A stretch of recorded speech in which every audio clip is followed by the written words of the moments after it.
Assalamualaikum warahmatullahi wabarakatuh. Saya Muhammad Amin Abdillah, calon guru penggerak Angkatan 9 dari SMA Negeri Kelakah. Pada video kali ini, saya akan menampilkan aksi nyata saya pada modul 1.4 tentang budaya positif. Latar belakang saya melakukan aksi nyata pada modul 1.4 budaya positif adalah karena belum semua warga sekolah saya memahami konsep-konsep inti dari penerapan budaya positif seperti disiplin positif, motivasi perilaku manusia, posisi kontrol, keyakinan kelas, dan penerapan segitiga restitusi di sekolah. Diharapkan setelah memahami konsep inti tersebut dapat tercipta budaya positif di lingkungan sekolah. Berikut adalah kegiatan diseminasi budaya positif di SMA Negeri Kelakah. Assalamualaikum warahmatullahi wabarakatuh. Selamat siang Bapak Ibu, salam sejahtera untuk kita semuanya. Semoga siang ini masih semangat semuanya, nggih. Yang terhormat Kepala SMA Negeri Kelakah, Ibu Rizka Marita MPD, yang kami hormati Bapak Ibu Dewan Guru dan karyawan yang hadir saat ini, kemudian yang berbahagia Bapak Muhammad Amin Abdillah selaku CGP Angkatan 9 yang mengadakan kegiatan ini. Pertama, mari kita panjatkan puji syukur kehadirat Allah Subhanahu wa taala, Tuhan Yang Maha Esa, karena atas limpahan rahmatnya, kita semua dapat berkumpul di ruang guru ini dalam kondisi sempat dan sehat. Salawat serta salam semoga tetap tercurahkan kepada junjungan kita Nabi Muhammad SAW. Semoga kita selalu mendapatkan syafaat beliau. Baik Bapak Ibu yang hadir di sini, karena ini sudah siang, tapi semoga semuanya masih semangat. Kita hari ini Rabu, tanggal 25 Oktober 2023, kita hadir di sini atas undangan dari Bapak Amin Abdillah selaku CGP Angkatan 9, karena beliau hari ini akan mengadakan kegiatan diseminasi dengan tema budaya positif. Untuk memulai kegiatan siang ini, semoga nanti lancar, tak ada hambatan, maka alangkah lebih baik kita awali dengan pembukaan dulu. Mari bersama-sama kita mengucapkan basmalah. Bismillahirrahmanirrahim. Baik, untuk mengoptimalkan waktu, mari langsung saja kita persilakan kepada Ibu Kepala Sekolah untuk memberikan sambutan dan semangat untuk Bapak Amin. Kepada Ibu Rizka, terima kasih Bapak Rizka atas kesempatannya. Assalamualaikum warahmatullahi wabarakatuh. Alhamdulillah dari binikmati dari Ustaz. Kalau begini menjadi Allah yang berada Terima kasih atas kehadiran Bapak Ibu semuanya. Terima kasih atas kehadiran Pak Amin. Di sini saya ingin memberikan semangat yang pertama kepada Pak Amin agar dirinya bisa berjalan lancar sampai menjadi predikat DB. Yang kedua, mungkin ketika nanti ada pendaftaran CGP angkatan berikutnya, yang mudah-mudahan saya wajibkan daftar, wajib daftar, tidak wajib lolos, tapi wajib daftar. Tidak ada alasan mager, tidak ada alasan repot, gak ada. Wajib daftar loh ya, wajib mengikuti pendaftaran.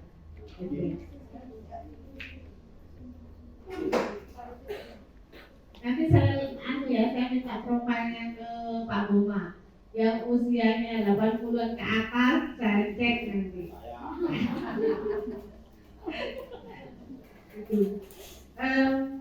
Saya bersyukur di sini ada pionir-pionir GB, Bu Fitri, terus ada yang lagi berjalan, di mana banyak ilmu, masya Allah ilmu yang bisa didapatkan di diklat ini. Mungkin kalau yang belum pernah merasakan pendaftaran itu masih apa sih itu, tapi ketika sudah nyemplung tadi, masya Allah banyak sekali ilmu yang sangat bermanfaat yang kita terdengar gitu. Gitu.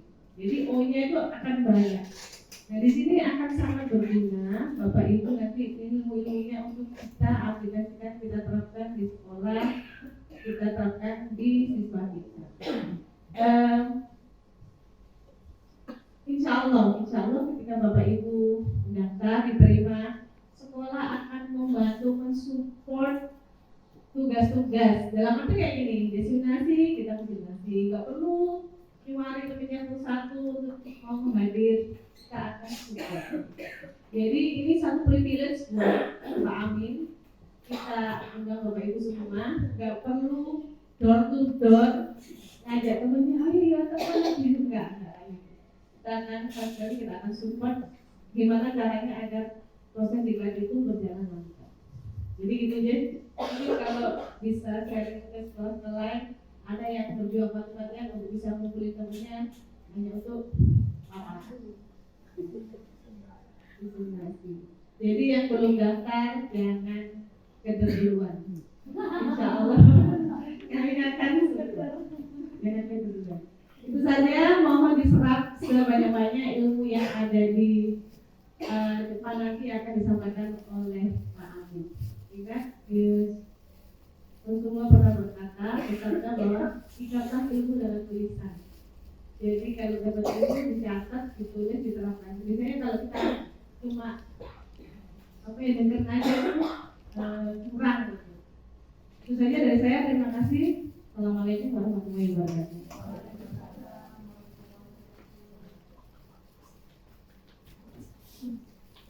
Terima kasih Bu Rizka Marita atas sambutan dan budaya positif yang sudah mulai ditanamkan untuk Pak Amin dan juga kita semua gitu Bapak Ibu. Barangkali siapa ngaku diri yang belum daftar atau kabur-kaburan kalau diminta untuk daftar CDP, maka mulai sekarang harus ditingkatkan semangat dan motivasi.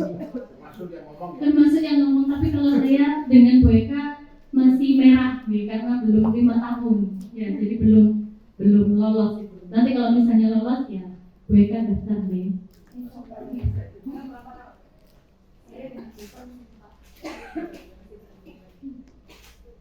Baik Bapak Ibu, untuk mengoptimalkan waktu maka kita langsung saja mendengarkan paparan diseminasi dari keynote speaker kita hari ini, Bapak Amin selaku narasumber utama, yakni dengan tema budaya positif. Let's make our school will be better. Mari kita beri tepuk tangan yang meriah kepada Bapak Amin. Ada Pak Amin di sini.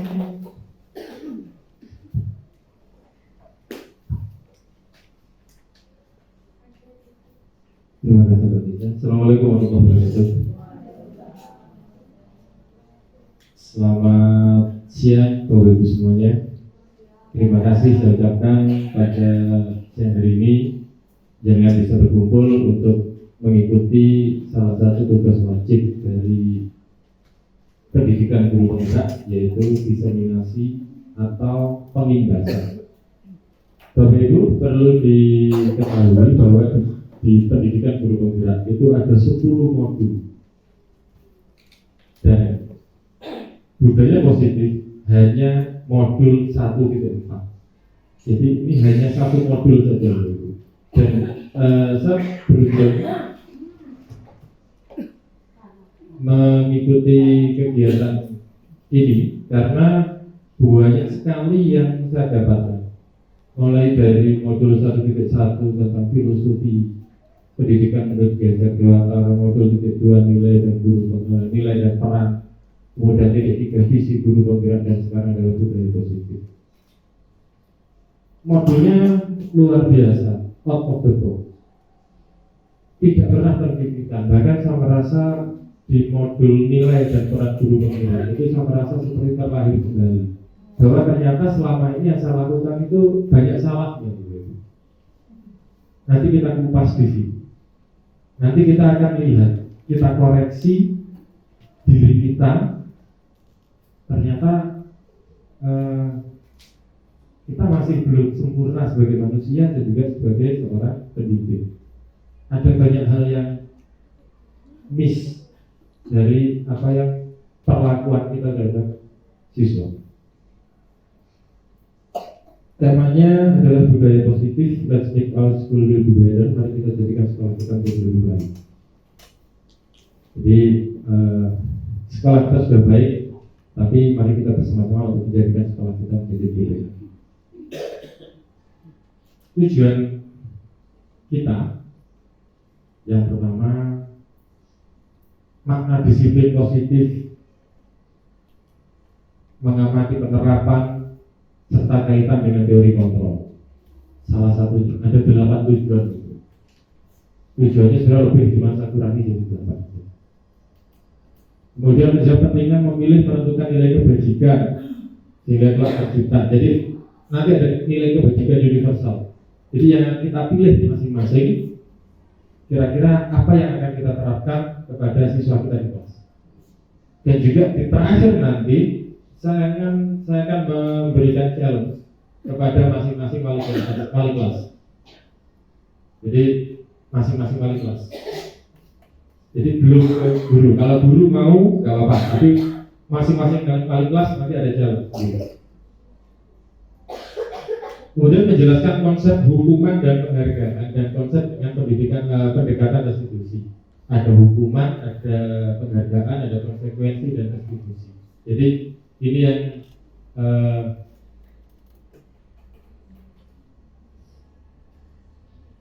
kemudian ini challenge-nya yang nomor 4, yaitu pembentukan dan penerapan keyakinan kelas. Bapak Ibu, saya yakin kita di sini semuanya ada yang tidak sepakat dengan apa yang akan saya sampaikan. Pasti, karena manusia memiliki pemikiran yang berbeda. Ada yang tidak mau keluar dari zona nyaman. Ada yang mau berpikiran terbuka, menerima perubahan-perubahan. Tapi ada yang hanya mau stagnan dan diam di tempat. Ya, pasti gitu, karena sifat dasar manusia. Nah, bagaimana ke depannya? Mari kita kupas satu persatu bahwa dunia itu selalu dinamis, pendidikan selalu dinamis. Kemudian dari kebutuhan dasar manusia, jadi yang menjadi motif dan tindakan siswa, mengidentifikasi peran guru dan sekolah untuk pemenuhan kebutuhan siswa. Ini yang penting Bapak Ibu, 5 posisi kontrol. Nanti Bapak Ibu akan belajar bagaimana apa sih 5 posisi kontrol dan kita ada di mana selama ini. Ini penting sekali Bapak Ibu, agar kita tidak saling menyalahkan dan kita tidak salah dalam mengambil sebuah keputusan. Nah, yang terakhir adalah restitusi sebagai salah satu cara menanamkan disiplin positif kepada murid sebagai bagian dari budaya positif di sekolah. Nah. Oke, bisa minta relawan 2 orang, Bu Resti sama Bu Eka. Silakan Mas. Juga silakan.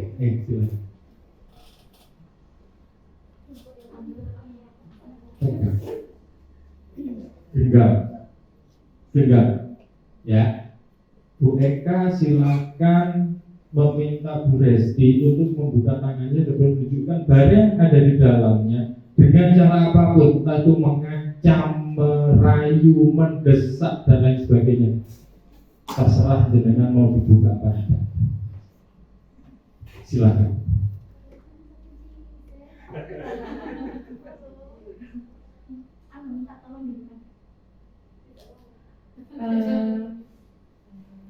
Saya butuh benda ini untuk melakukan sesuatu. Pinjam. Tahu. Tinggal ya, minta tolong bukakan tangannya. Saya keberatan. Harus lebih dengan berat.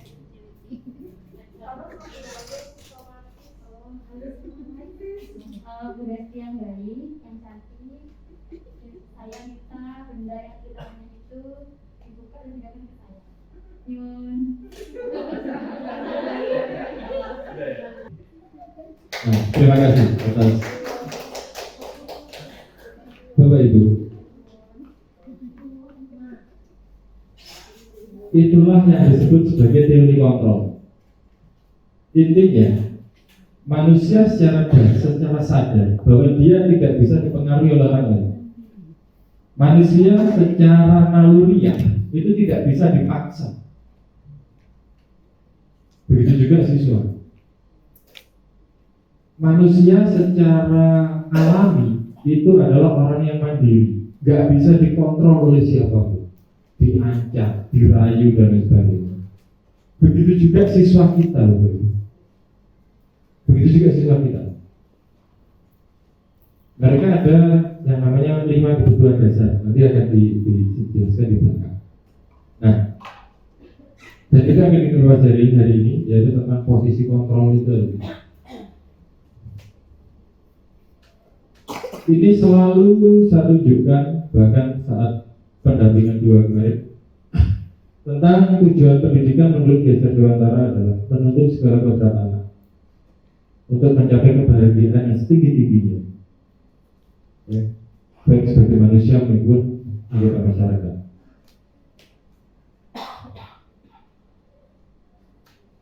Nah, Bapak Ibu, kaitannya dengan budaya positif. Untuk menciptakan sebuah budaya positif di sekolah, maka guru juga harus mewujudkan kondisi yang ideal sesuai dengan filosofi Geser Dewantara. Dengan apa begitu? Yang pertama, disiplin positif. Kemudian yang kedua, motivasi perilaku manusia. Yang ketiga, kebutuhan dasarnya apa siswa kita.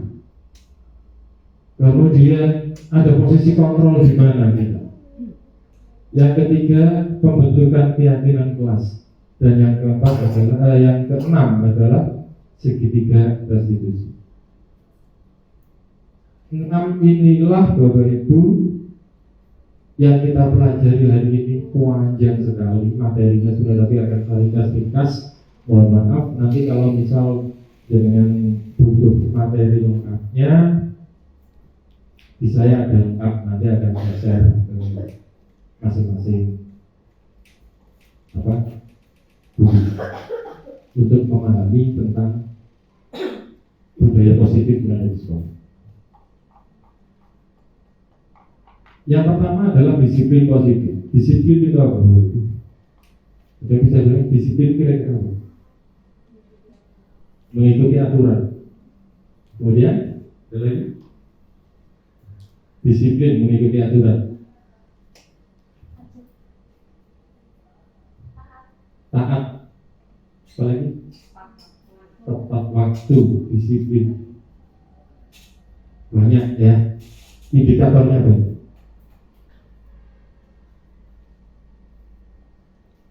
Ya. Mengajarkan siswa agar dapat menumbuhkan kesadaran diri untuk bertanggung jawab sesuai dengan nilai-nilai kebijakan universal. Jadi bagaimana mengajarkan siswa untuk sadar bahwa kewajibannya itu adalah untuk kebajikan universal ada di dalamnya. Nah, apa saja kebajikan universal? Yang pertama, profil pelajar Pancasila, beriman dan bertakwa, berkepentingan global, gotong royong, mandiri, kreatif dan bernalar kritis. Kemudian yang kedua adalah sikap siswa tentang integritas, rasa hormat, toleransi, empati dan lain sebagainya. Ini adalah kebajikan global yang harus dimiliki oleh siswa. Mengajarkan ini kepada siswa maka diharapkan akan menumbuhkan kesadaran tentang sikap universal ini, diharapkan akan menciptakan sebuah disiplin positif. Kalau siswa nggak punya empati, maka dia akan terjadi perundungan. Tidak percaya diri, maka akan insecure dan lain sebagainya, akan rendah diri. Maka bagaimana kesadaran siswa ini untuk bertanggung jawab sesuai dengan kebajikan universal tersebut. Kemudian yang kedua, menumbuhkan motivasi intrinsik, motivasi dari dalam, Bapak Ibu. Kalau motivasi dari luar gampang, Tapi menumbuhkan motivasi dari dalam itu bukan hal yang mudah. Seperti yang sudah saya sampaikan pada di awal tadi, bahwa tidak semua orang di dalam ruangan ini sepakat dengan apa yang saya sampaikan. Sering kita memandang sebagai underestimate ya. Sering kali seperti itu. Jadi mari kita belajar mulai hari ini bahwa kita jangan memandang siswa kita di bawah. Bagaimana kita mendukung mereka untuk bisa mencapai potensi maksimal.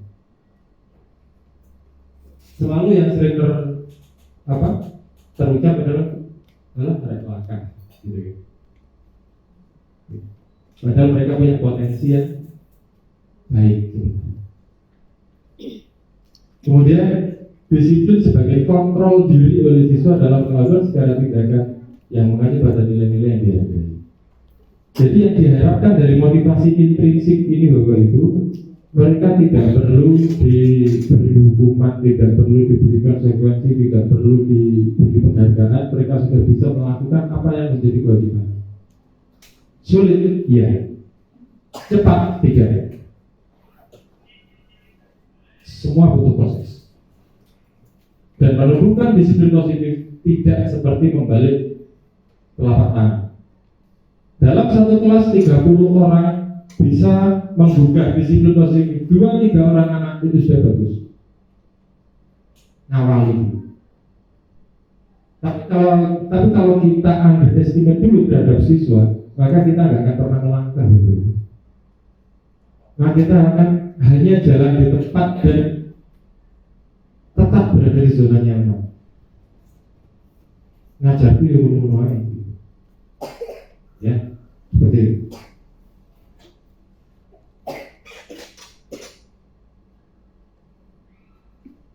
Motivasi perilaku.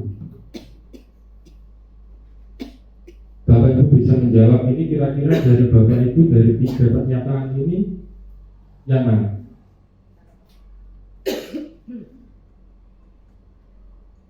Yang pertama, apakah Anda hadir tepat waktu hanya untuk memenuhi tugas sebagai ASN, tidak ingin ditegur oleh kepala sekolah Anda dan mendapatkan surat teguran? Yang kedua, Anda ingin dilihat dan dipuji oleh lingkungan Anda atau mendapat penghargaan sebagai guru prestasi? Yang ketiga, Anda ingin menjadi pembelajar sepanjang hayat, menjadi orang yang menghargai bertanggung jawab pada diri Anda sendiri. Kira-kira Bapak Ibu yang mana? Diharapkan yang tiga. Diharapkan. Karena motivasi orang beda-beda. Motivasi orang beda-beda. Ada yang hanya menghindari hukuman, ada yang biar dilihat orang menjadi orang disiplin. Tetapi yang kita harapkan adalah yang ketiga. Begitu juga kita memandang siswa. Makanya terima kasih saya ucapkan pada Bu Fitri atas diseminasi yang GP Angkatan kelima. Terus terang saya akui bahwa saya adalah penghukum, tapi setelah mengikuti diseminasinya Bu Fitri di Zoom pada waktu itu, alhamdulillah sampai sekarang dari diseminasi itu saya belum menghukum siswa sama sekali. Jadi ada perubahan positif dan diharapkan dari diseminasi yang saya sampaikan hari ini bisa berimbas kepada jenengan semua bagaimana cara menangani siswa yang sesuai. Intinya satu, jangan underestimate dulu gitu aja. Nah, ada 3 motivasi perilaku manusia, yaitu menghindari ketidaknyamanan atau hukuman, mendapatkan imbalan atau penghargaan yang tadi, dan yang ketiga adalah untuk menjadi orang mereka inginkan. Jadi motivasinya.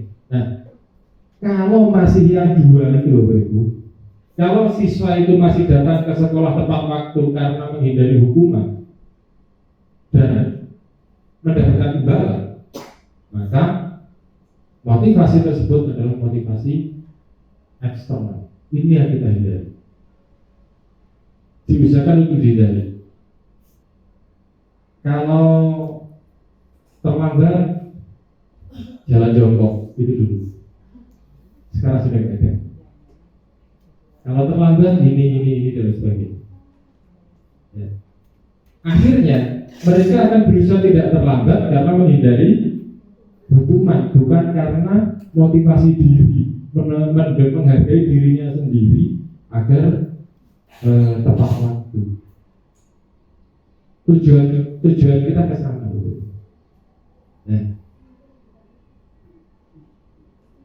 Nah, tujuannya di sini, bagaimana menumbuhkan motivasi internal untuk menjadi orang yang mereka inginkan dan menghargai diri sendiri dengan nilai-nilai yang mereka percaya.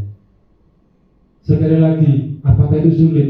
Ya, sangat sulit di kita. Tapi bukan berarti tidak mungkin. Kita terbentur oleh banyak hal, batu kultur, budaya, SDM, dan lain sebagainya. Tetapi apakah itu tidak mungkin diterapkan di sini? Mungkin. Hanya bagaimana kita menyikapinya saja. Nah, kemarin saya sempat tergelitik dengan salah satu pernyataan waktu refleksi dari Briska ya, tentang hukuman ya. Kalau nggak salah, hukuman itu tidak efektif ya, diterapkan di tidak mengurangi pelanggaran. Nah,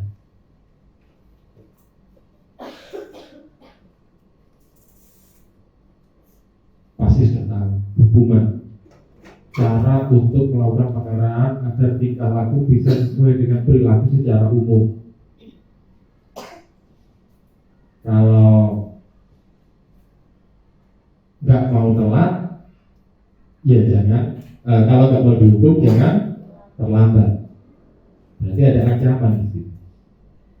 Nah, maka orang patuh karena takut, gitu loh, bukan karena motivasi.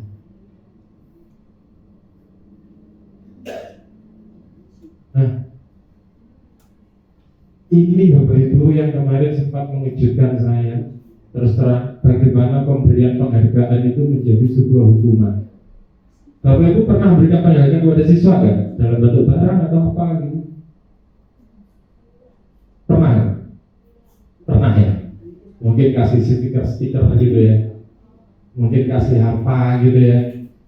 Nah, penghargaan pernah ya. Tapi yang jelas itu akan menjadi yang kedua tadi. Mereka akan berlomba karena menginginkan hadiah, bukan karena motivasi dirinya untuk maju.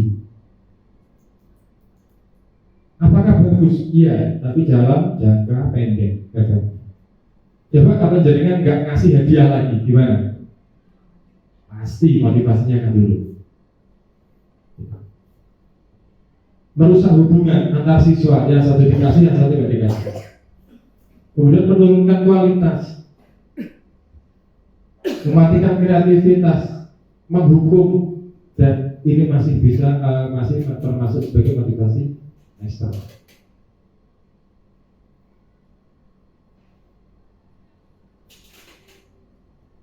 Apakah boleh kita menghukum? Apakah boleh kita ngasih konsekuensi? Apakah boleh kita ngasih penghargaan? Boleh, tapi dalam koridor yang tepat. Konsekuensi adalah perilaku yang berfokus mengajarkan bagaimana bertingkah laku lebih baik untuk ke depan. Konsekuensi berikan pilihan. Contoh, kalau anak itu mencoret-coret buku temannya atau merobek buku temannya, maka konsekuensinya adalah mengganti. Itu konsekuensi, bukan hukuman. Jadi mengganti barang yang sama atau yang relevan. Jadi itu bukan termasuk hukuman.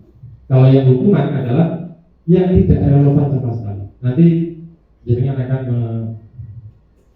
memilih itu konsekuensi atau hukuman. Nah, sedangkan restitusi itu memberikan pilihan. Pilihan untuk siswa memecahkan masalahnya sendiri dengan dibantu oleh guru. Jadi guru hanya sebagai fasilitator loh, kita tidak menjadikan siswa itu sebagai objek pembelajaran, tetapi sebagai subjek, dan guru sebagai fasilitator saja. Ini yang terpenting untuk memahami filosofi Ki Hajar Dewantara. Ya.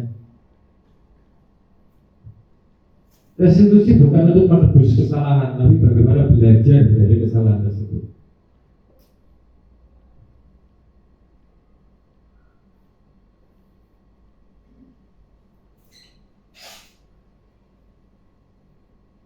Berikutnya adalah 5 kebutuhan dasar. Ini biar lebih cepat ya. Karena jam 3 nanti saya harus duluan kolaborasi. Kebutuhan dasar manusia ada 5 itu. Yang pertama bertahan hidup, penguasaan, kasih sayang dan rasa diterima, kebebasan dan kesenangan. Dan ini di dalam diri manusia, kita semua yang ada di ruangan ini, siswa yang ada di sekolah ini, pasti ingin merasakan 5 hal yang sama ini. Ingin bertahan hidup, ingin bebas, ingin senang, ingin diterima, dan ingin menguasai seseorang, ingin menguasai apapun. Itu adalah sifat dasar dari manusia. Dan inilah yang mendasari seseorang melakukan hal yang kita anggap negatif. Ada siswa satu merundung siswa yang lain, berarti menguasai.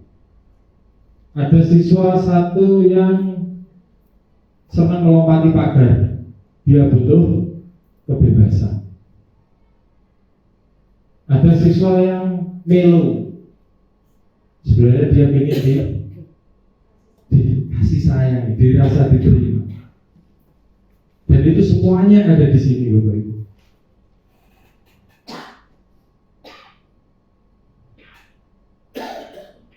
Nah,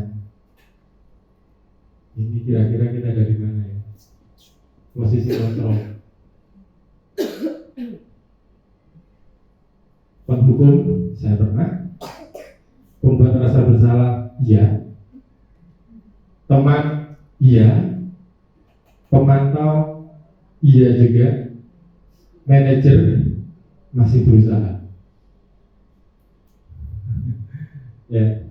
Jadi dari 5 posisi kontrol ini, ada 5 posisi kontrol dalam modul 1.4 budaya positif. Kira-kira kita ada di mana? Sebagai penghukum, pembuat rasa bersalah, sebagai teman, sebagai pemantau, atau sebagai manajer.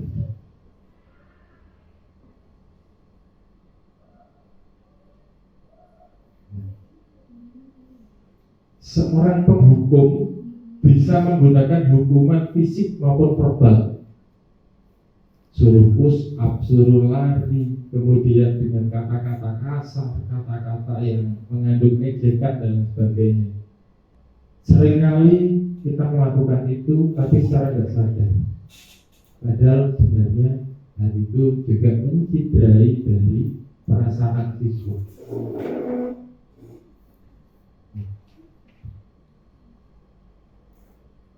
Dan seorang penghukum itu pasti senantiasa mengatakan bahwa sekolah memerlukan sistem atau alat yang dapat lebih menekan murid lebih dalam lagi. Padahal kita merdeka belajar. Bagaimana kita memaknai kemerdekaan dalam belajar kalau kita membutuhkan sistem yang ngepres anak agar taat dengan tata tertib, dipaksa untuk tata tertib, maka motivasi yang muncul adalah motivasi eksternal.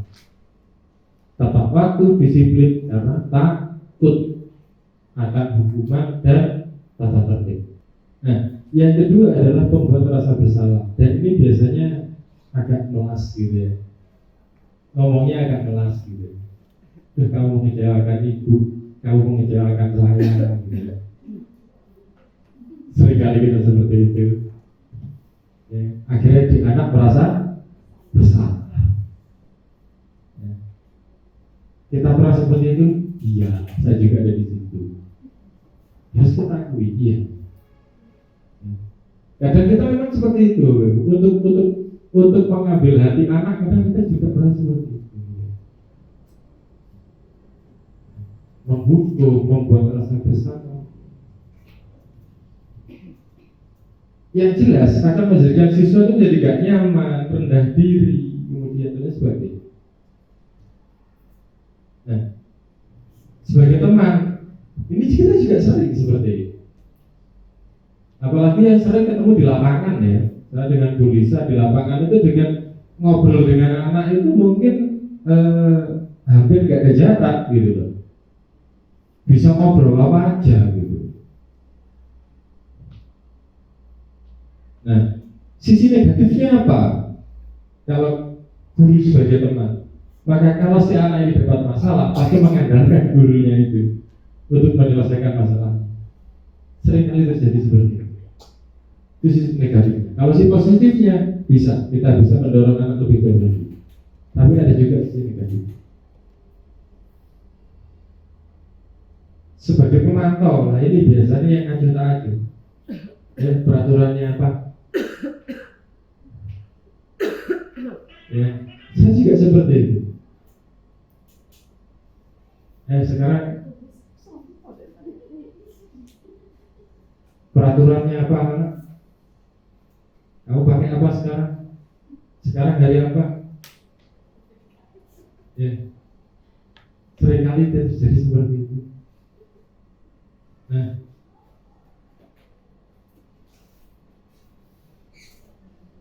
kemudian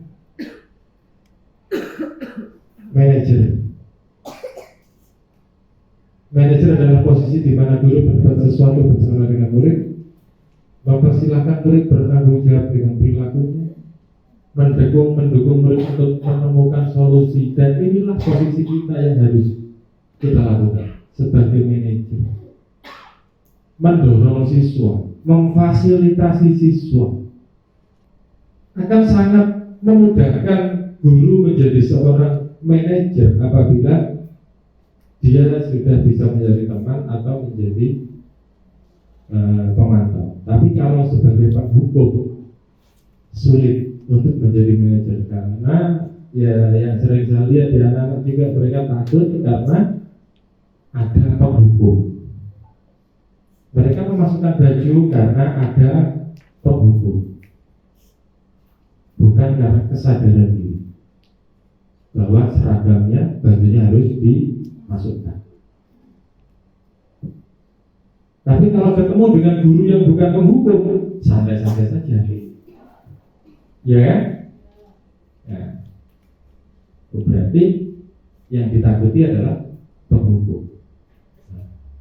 Bagaimana merubah ini, itu yang penting Bapak Ibu. Bagaimana merubah motivasi ini ke depannya.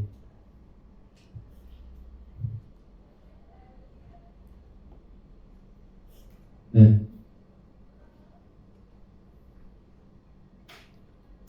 menjadi manajer bagi dirinya sendiri, murid menjadi manajer bagi dirinya sendiri. Bagaimana dia bisa memecahkan solusinya sendiri.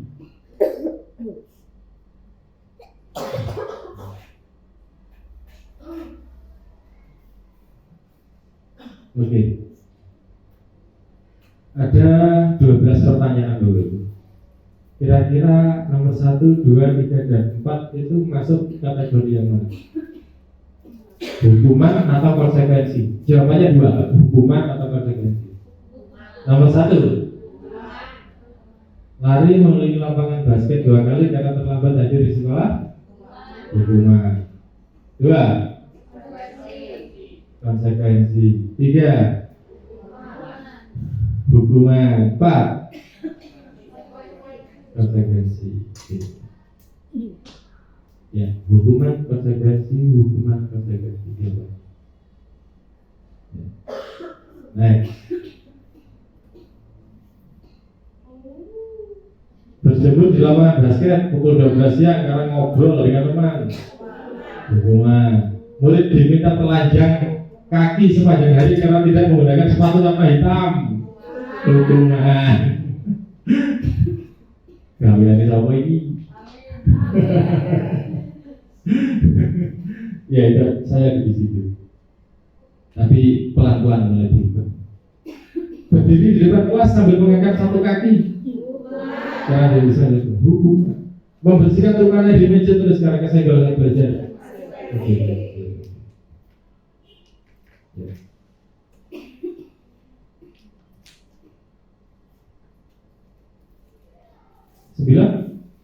Duduk dibangun di pinggir lapangan pada jam istirahat. Tidak diizinkan bermain oleh guru piket karena menciderai teman saat bermain di lapangan. Hukuman konsekuensi. Lari mengelilingi lapangan basket 2 kali karena terlambat 10 menit untuk pelajaran PJOK. Membersihkan WC sekolah karena matakan pensil. Hukuman. Kehilangan 10 menit dari istirahat untuk masih tugas. Itu kayak jawaban. Ini jawaban dari sana, ini bukan saya buat. Yang perlu Bapak Ibu pahami adalah konsekuensi adalah tindakan yang relevan dari kesalahannya. Kalau tidak ada yang relevan, maka itu dinilai sebagai hukuman. Seperti yang atas, konsekuensi ya, karena dia menyindir pemain di lapangan. Kebiarannya di lapangannya kamu duduk di pinggir lapangan, jangan ikut bermain dulu. Seperti itu.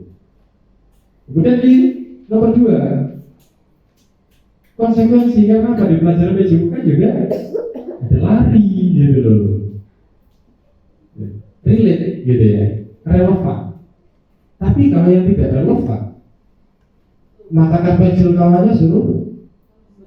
Nah, nggak nyambung gitu ya. Pokok kalau nggak nyambung dengan kesalahannya disebut sebagai hukuman. Ya. Kalau masih ada relate dengan kesalahannya itu dinamai sebagai konsekuensi. Next, Bapak Ibu sudah mau habis keyakinan sekolah atau keyakinan kelas. Ini Bapak Ibu nanti jenengan para wali kelas ada challenge, yaitu membuat keyakinan kelas yang akan dikompetisikan. Jurinya nanti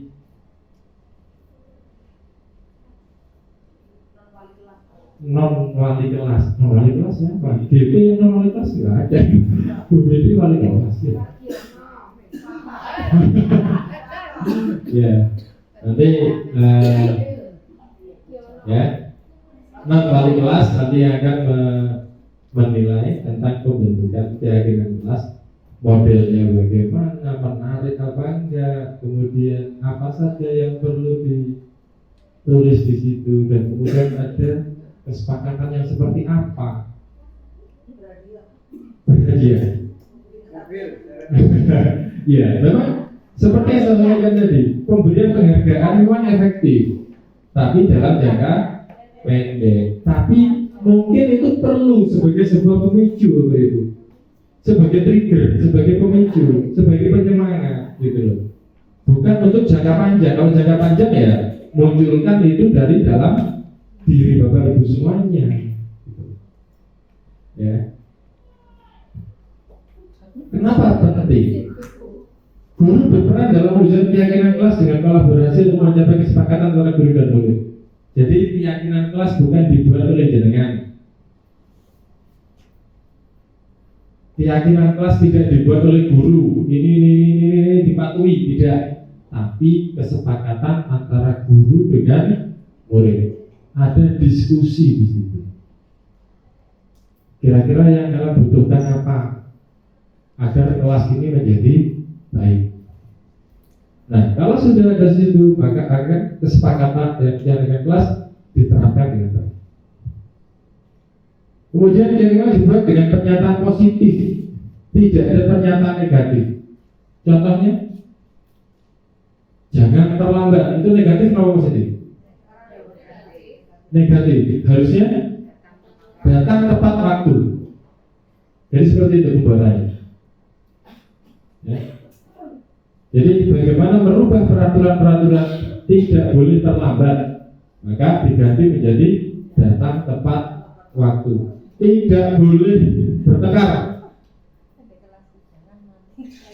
Kira-kira kalau positifnya adalah hormati sesama. Ya.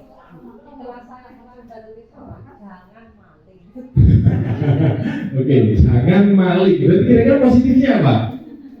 Kalau jangan maling gitu. Nah, bisa jadi dilindungi harta bendanya, gitu ya. Itu positifnya ya. Ya. Jadi itulah merubah kalimat negatif menjadi kalimat positif.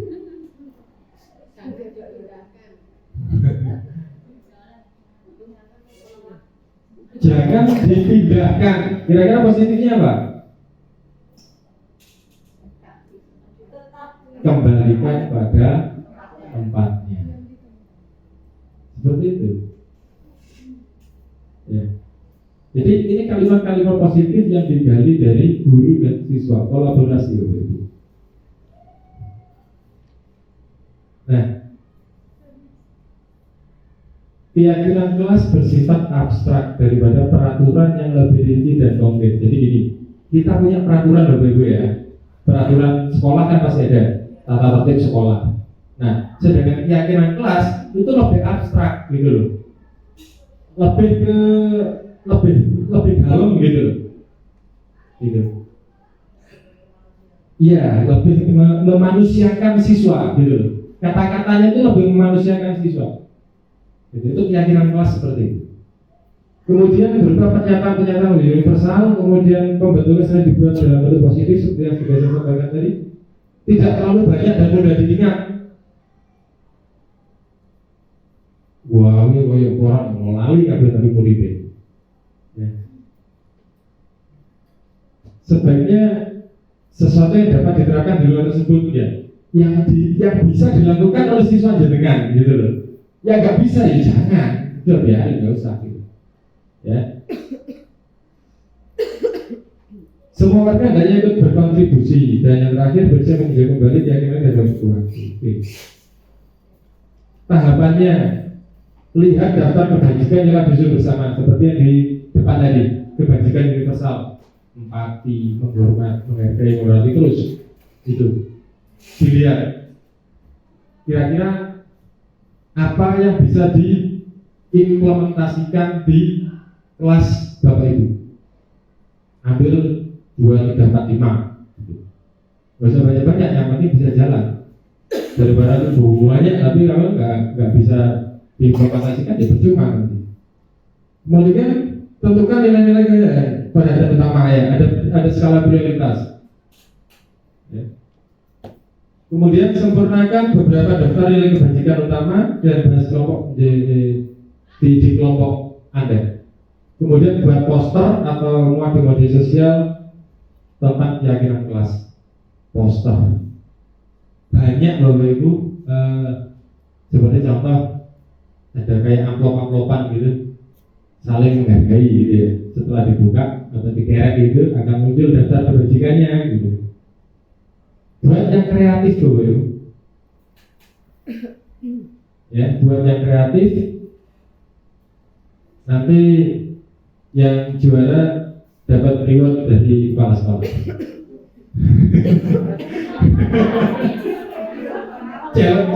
Challenge-nya dari saya, tapi bebannya di kepala sekolah.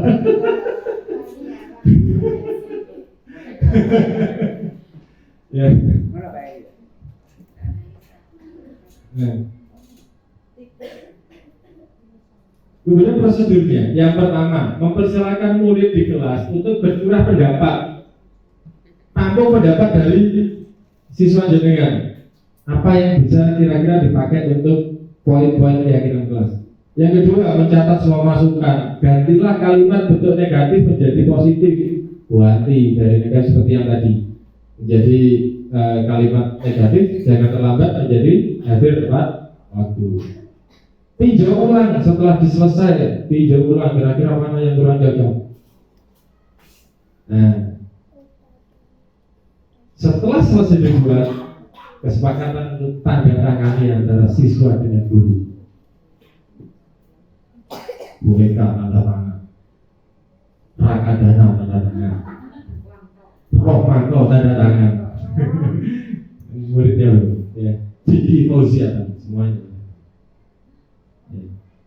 Maka keyakinan kelas menjadi sebuah harta yang berharga yang bisa digunakan di kelas tersebut. Harusnya dibuat di awal tahun pelajaran untuk 1 tahun ke depan. Oke, Yang ketiga, yang terakhir ini Bapak Ibu, ini 35 menit, segitiga restitusi. Ini sebenarnya khusus poinnya ini nanti di BK, bagaimana menangani siswa dengan segitiga restitusi.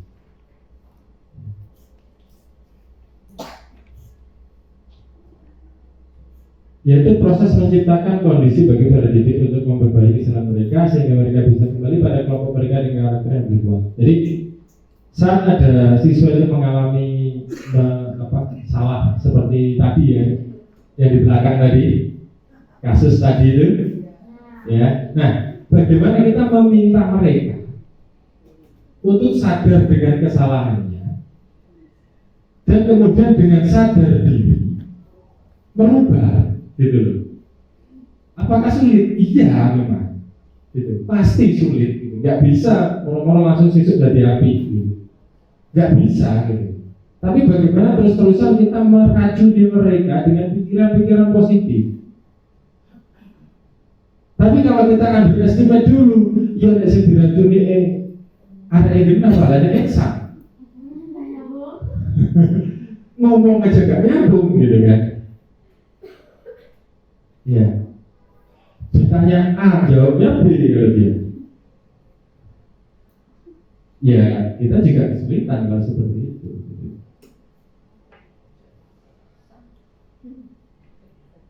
Nah, 3 tahap. Yang pertama, stabilkan identitasnya dulu. Kemudian yang kedua, validasi tindakannya. Yang ketiga, menanyakan keyakinannya. Ini adalah segitiga restitusi. Mungkin ini sudah dipelajari di BK, di Google ini. Bagaimana kita penerapan segitiga restitusi dalam menangani permasalahan siswa. Dan diangkat lagi di modul guru bergerak. Diharapkan tidak hanya BK yang melakukan itu, tapi seluruh elemen warga sekolah melakukan segitiga restitusi dalam penanganan permasalahan siswa. Diharapkan seperti itu. Kalau Bu Beli, Bu Kisi sudah hafal ini ya, segitiga restitusi, karena memang bidangnya.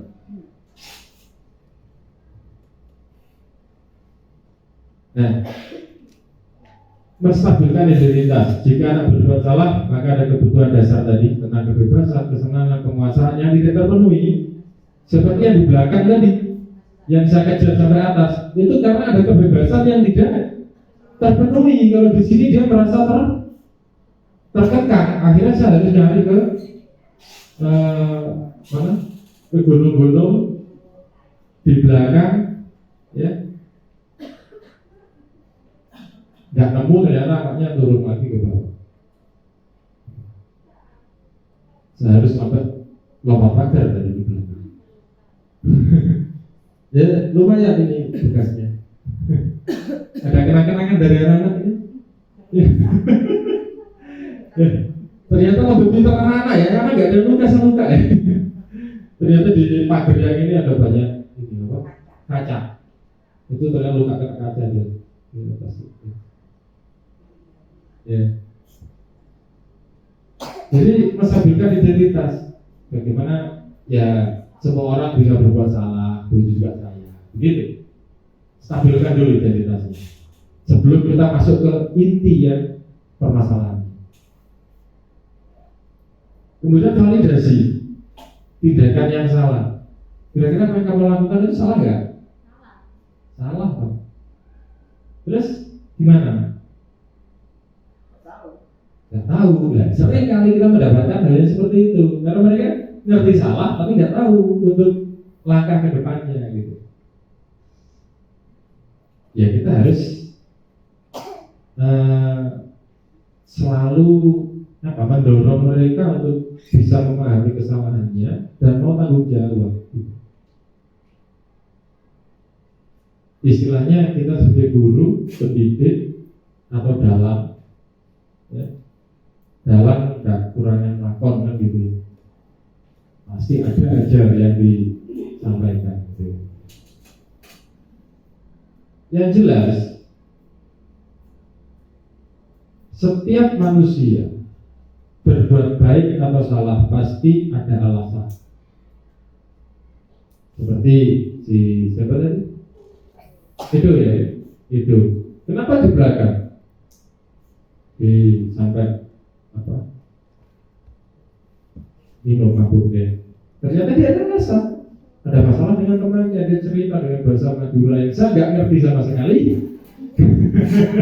Saya hanya mendengarkan saja sambil manggut-manggut, pura-pura tahu, pura-pura ngerti. Dia terus serocos gitu, dan mungkin nggak sadar juga dia ngomong seperti itu. Efek yang tadi ternyata.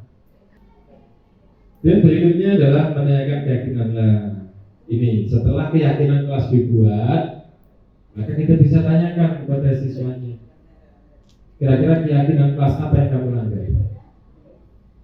Keyakinan apa, peraturan apa yang kamu langgar?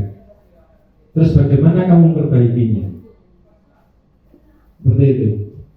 Persuasif Bapak Ibu, dengan kata-kata yang halus tapi tidak menghakimi, tidak membuat anak merasa bersalah, tapi sadar mereka bisa belajar dari kesalahannya.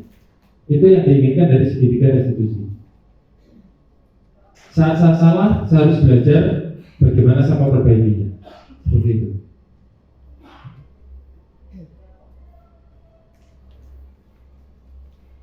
Tujuan utama dari pertemuan kita hari ini adalah menghasilkan murid yang dapat menyadari kesalahannya dan dapat bertanggung jawab terhadap kesalahan yang telah diperbuat.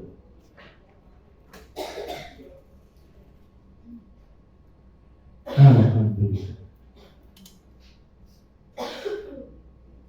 Kita sudah ada di slide terakhir. Ya, monggo. Izin ngelangin. Menangani siswa memang gampang-gampang susah loh itu. Apalagi kulturnya kita berbeda dengan kultur di sekolah yang lain. Kultur pendidikan, kultur SDM-nya beda. Tapi bagaimana kita sebisa mungkin menangani siswa dengan cara-cara yang persuasif. Tidak menghakimi mereka, tidak mencap mereka dengan stigma yang buruk. Tapi bagaimana kita bisa mendorong untuk memunculkan potensi kebaikan. Itu yang paling penting. Monggo, ada? Enggak ada? Pak Jamil monggo, Pak Ikhlas monggo, Pak. Baik, terima kasih. Tentunya yang mau saya tanyakan adalah saya akan fokus pada posisi kontrol yang saya alami selama bergabung dengan anak-anak itu. Saya merasa saya sebagai teman. Nah, akan tetapi ternyata ada nilai negatifnya yang mesti kita dapatkan. Contoh misalkan ketika kita tiba-tiba adu, mereka malah kecewa. Nah, namun menurut saya ketika kita di posisi pertemanan itu, kita lebih mudah untuk berinteraksi. Nah, apakah bisa ketika sisi negatifnya itu kita kurangi? Atau memang harus switch ke kontrol yang lain, misalkan ke manajer langsung. Tapi caranya kan itu. Terima kasih. Assalamualaikum warahmatullahi wabarakatuh. Waalaikumsalam. Gak masalah loh, itu 5 posisi kontrol itu bisa dilakukan semuanya. Gitu loh. Memang kadang ada sesuatu yang harus dilakukan untuk membuat efek jerah atau efek kejut, gitu. Tapi nggak bisa terus-terusan, gitu loh. Apa kita bisa menghukum anak? Ya, mungkin bisa, tapi hanya sebagai efek kejut saja. Apa kita bisa memberikan penghargaan? Iya, hanya sebagai efek kejut saja, gitu. Tetapi ya tidak efektif. Kita kembali lagi tidak efektif, gitu. Memberikan hukuman ya tidak efektif sama. Memberikan penghargaan juga tidak efektif, gitu. Sebagai teman efektif saat kita ngobrol dengan siswa, kita bisa menggali apapun dari mereka. Yang tidak efektif bagaimana? Saat kita mulai acuh tadi, maka anak merasa ditinggal, gitu. Sebenarnya tidak ada yang salah dari apa yang kita lakukan sebagai teman. gitu. Nah, negatifnya juga si anak juga akan memanfaatkan guru gitu. Sering kali terjadi seperti itu. Nah, bagaimana kita menyadarkan anak bahwa meskipun kita pertemanan, tapi kita tetap guru dan murid, gitu aja. Dan yang bisa tahu ya antara guru dengan murid itu triknya, karena beda anak, beda perlakuan. Gitu. Ada yang bisa dikasih tahu secara langsung, ada yang hanya dikasih kode atau hanya yang ya beda-beda. Gitu. Yang tahu ya mereka sendiri. Tapi yang diharapkan ke depannya adalah kita semua menjadi manajer, gitu. Berkolaborasi dengan anak, mendorong mereka, anak menjadi manajer bagi dirinya sendiri dengan fasilitas kita dan lain sebagainya. Tujuannya ke sana begitu. Untuk menciptakan sebuah budaya positif di sekolah. Mungkin seperti itu Pak Iman, triknya. Jadi nggak harus langsung ke ini ke sini, tapi mungkin secara perlahan. Dari situ tadi, seringkali dibahas di ruang kolaborasi dan di elaborasi.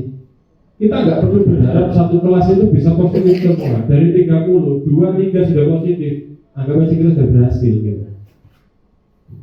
Ada perubahan kecil dalam diri 1-2 anak. Anggap aja kita sudah berhasil. Itu sebagai langkah kecil kita. Gitu.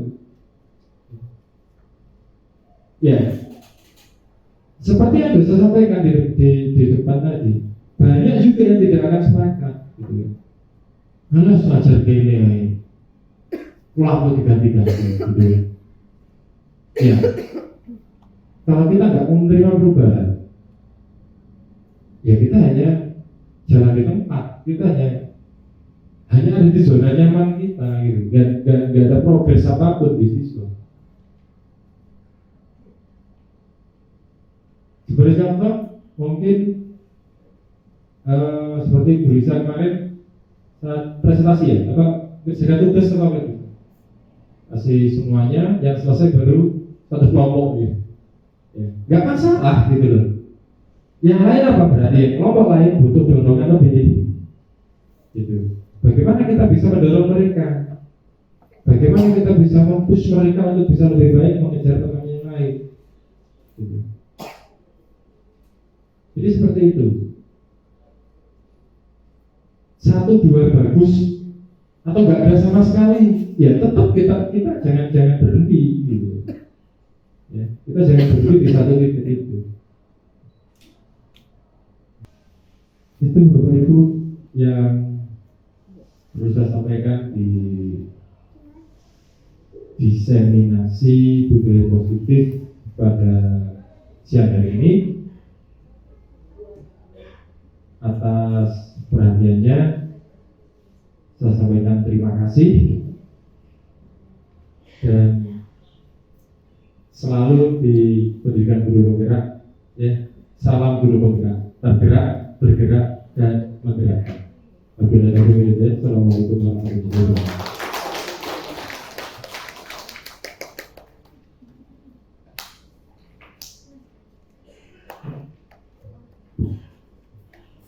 Baik, terima kasih kita sampaikan bersama-sama ya kepada Bapak Amin Abdillah atas penyampaian ilmu tadi untuk kita semua, karena dari sekian banyak teman-teman yang hadir di sini, Bapak Ibu mungkin yang mendapatkan ilmu atau informasi mengenai guru penggerak tadi, Pak, hanya sekian orang, tapi lebih banyak yang belum dapat. Jadi kita sampaikan terima kasih kepada Pak Amin atas penyajian materi mengenai budaya positif yang sudah disampaikan demi kemajuan dan kesuksesan sekolah kita di masa mendatang. Kita mulai dari hari ini ya Pak Amin, dari hari ini. Baik, tadi yang disampaikan ada dari filosofi pendidikan Ki Hajar Dewantara, ada disiplin positif, motivasi perilaku, kebutuhan dasar, posisi kontrol, keyakinan sekolah atau kelas yang nantinya akan direncanakan untuk dilombakan khusus untuk wali kelas. Kemudian yang berikutnya ada segitiga restitusi. Keliru karena ada resti jadi restitusi. Ya. Kemudian tadi ada posisi kontrol. Kira-kira Bapak Ibu sudah bertanya pada dirinya sendiri, kira-kira saya sudah di posisi mana, atau saya kira-kira posisi ini yang ini belum nyoba, nah gitu. Tapi kalau yang posisi penghukum, kalau bisa jangan nyoba ya Bapak Ibu. Yang bawahnya ya, menuju ke posisi manajer kita coba sampai yang dianggap yang terbaik ya kami. Baik, karena tadi sesi tanya jawab sudah di handle sendiri oleh Pak Amin, maka berikutnya sebelum kita mengakhiri kegiatan hari ini, kita dengarkan kalimat penutup atau closing statement dari sesama guru penggerak. Monggo Bu Fitri Maria Ulfa, silakan memberikan closing statement.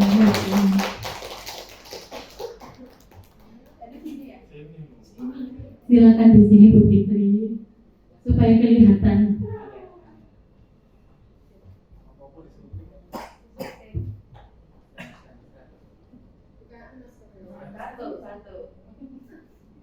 Assalamualaikum warahmatullahi wabarakatuh. Terima kasih kesempatan yang diberikan kepada saya untuk memberikan closing statement. Sebenarnya kita ini sama-sama belajar Bapak Ibu, bukan berarti saya dan Pak Amin itu sudah wah semuanya. Tidak, kami ini sama-sama belajar.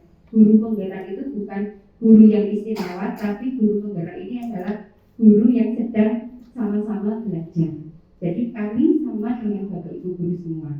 Untuk disiplin positif, memang idealnya semuanya. Kita memang impian kita adalah seluruh siswa SMA Negeri Kelaka semuanya baik. Tetapi pada kenyataannya tidak semudah itu. Ada lagunya, tak segampang itu. Ya. Nah, memang tak segampang itu kita akan menjalankan disiplin positif. Tetapi bukan berarti kita akan menyerah. Saya tahu Bapak Ibu guru ini di SMA Kelaka, Bapak Ibu guru yang sangat menyayangi anak-anaknya. Bagaimana Bapak Ibu wali kelas membantu siswanya dari yang tidak mau sekolah sampai mau sekolah sampai lulus. Jadi saya tahu benar rasa sayang Bapak Ibu guru kepada siswa-siswanya. Jadi marilah kita bergerak bersama. Kita mulai dari hal yang kecil. Kita mulai disiplin positif minimal dari kelas kita masing-masing dengan memberikan penjelasan kepada anak-anak. Jadi kenapa tidak boleh terlambat, kenapa tidak boleh merokok, dan seperti itu. Saya tertarik pernah mendengarkan Bu Feli menjelaskan kepada siswa yang ketawa merokok. Jadi waktu itu Bu Feli menjelaskan kenapa tidak boleh merokok, bukan karena melanggar tata tertib, tidak seperti itu. Jadi tidak kamu melanggar tata tertib karena tidak merokok, bukan seperti itu. Tapi menjelaskannya, mengimplementasikan, mengibaratkan di tempat kerja. Seperti anak-anak bekerja di perusahaan atau pabrik yang tidak boleh merokok. Nah, sekolah ini adalah tempat belajarnya mereka untuk menahan diri. Nah, seperti itu anak-anak lebih menerima daripada tidak boleh merokok seperti itu saja. Jadi saya yakin kita bisa, SMA Negeri Kelaka bisa. Pelan tapi pasti kita bergerak bersama.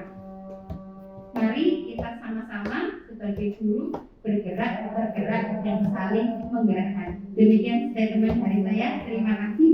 Assalamualaikum warahmatullahi wabarakatuh.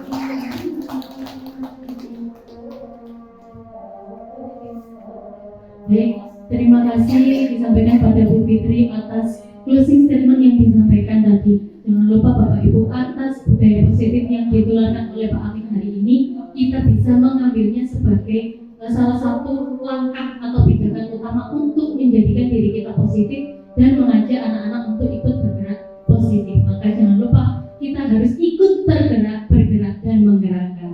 Baik, terima kasih karena kita sudah sampai di penghujung acara yang paling pokok, maka alangkah lebih baik kalau kegiatan ini kita akhiri dengan mengucapkan hamdalah bersama-sama.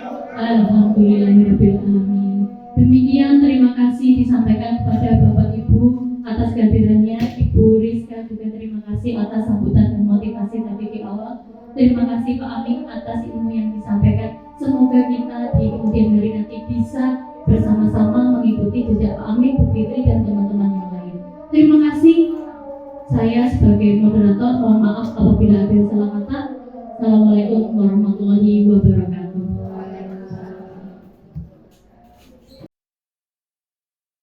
Semoga pengimbasan yang sudah saya lakukan dapat menjadikan budaya positif terlaksana di sekolah dan dapat mendorong motivasi internal baik dari guru maupun murid.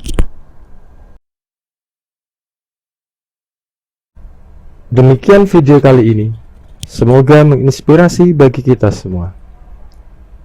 Salam guru penggerak, tergerak, bergerak, dan menggerakkan. Wassalamualaikum warahmatullahi wabarakatuh.